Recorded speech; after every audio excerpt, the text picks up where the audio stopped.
How to fix Microsoft Outlook account not authenticated error on iOS device.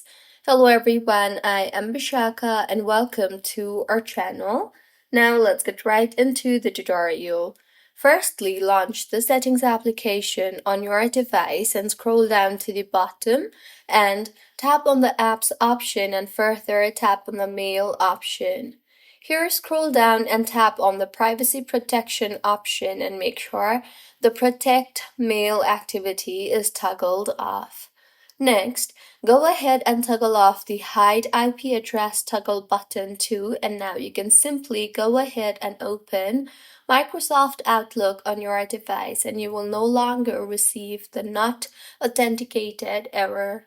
So, this is how you can fix Microsoft Outlook account not authenticated error on iOS device. If you find this tutorial helpful, please like the video and do comment if you have any queries.